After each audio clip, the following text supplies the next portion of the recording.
Bismillahirrahmanirrahim. Assalamualaikum warahmatullahi wabarakatuh.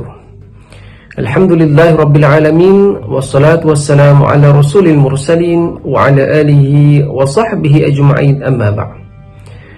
Di antara tanda kiamat besar apabila matahari terbit dari tempat terbenamnya. Pada hari ini matahari terbit dari timur dan terbenam di barat. Menghampiri kepada kiamat nanti, matahari akan terbit dari barat dan terbenam di timur. Pada saat tersebut, sudah tiada guna dan tiada manfaat bagi mereka yang tidak beriman kepada Allah Subhanahu Wa Taala, kerana pada saat itu pintu taubat telah tertutup dan amal kebajikan sudah tidak diterima. Ini sebagaimana sabda baginda Nabi sallallahu alaihi wasallam yang berbunyi, "Salasun idza kharajna la yanfa'u nafsan imanuha lam takun amanat min qablu aw kasabat fi imaniha khairan tulu'u syamsi min maghribiha wad dajjalun wa dabbatul ard." Maksudnya, tiga perkara apabila ia keluar tidak akan beri manfaat akan iman seorang itu yang sebelumnya mereka itu tidak beriman, atau sebelumnya mereka tidak berusaha untuk melakukan kebaikan pada imannya. Tiga perkara tersebut adalah terbitnya matahari dari barat, keluarnya Dajjal, dan juga Ad-Dabbah yang melata di bumi. Hadis riwayat Muslim. Ini menunjukkan bagaimana pada saat ini bagi mereka yang tidak berusaha untuk beriman kepada Allah Subhanahu Wa Taala, untuk meningkatkan keimanan, untuk melakukan kebajikan, maka pada saat ini tiada manfaat bagi mereka, kerana sudah tertutup bagi mereka segala pintu-pintu yang mengharapkan keampunan daripada Allah Subhanahu Wa Taala.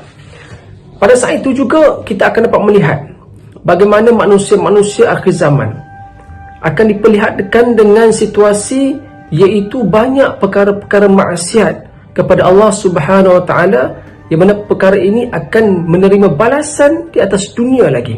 Ini sebagaimana sabda baginda Nabi sallallahu alaihi wasallam yang bermaksud, "Wahai sekalian kaum muhajirin, ada 5 perkara yang jika kamu terjatuh ke dalamnya, dan aku berlindung kepada Allah Subhanahu Wa Taala supaya kamu tidak menjumpainya." Pertama adalah tidaklah nampak zina di suatu kaum sehingga dilakukan secara terang-terangan, kecuali akan tersebar di tengah-tengah mereka iaitu ta'un, wabak, dan penyakit-penyakit yang tidak pernah menjangkiti generasi sebelumnya. Yang kedua adalah tidaklah mereka mengurangi timbangan, kecuali akan ditimpa kegawatan, kesusahan kehidupan, dan kezaliman penguasa ke atas mereka. Yang ketiga adalah tidaklah mereka menahan zakat, iaitu tidak membayar zakat, kecuali hujan dari langit akan ditahan dari mereka, bermaksud hujan tidak turun.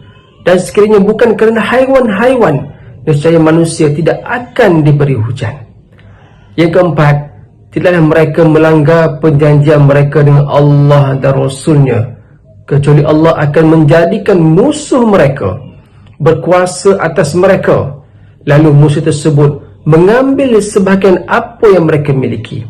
Dan yang kelima, selama pemimpin-pemimpin mereka, itu kaum muslimin, tidak berhukum dengan kitabullah, yakni Al-Quran, dan mengambil apa yang terbaik dari apa yang telah diturunkan, iaitu syariat Islam, melainkan Allah akan menjadikan permusuhan di antara mereka.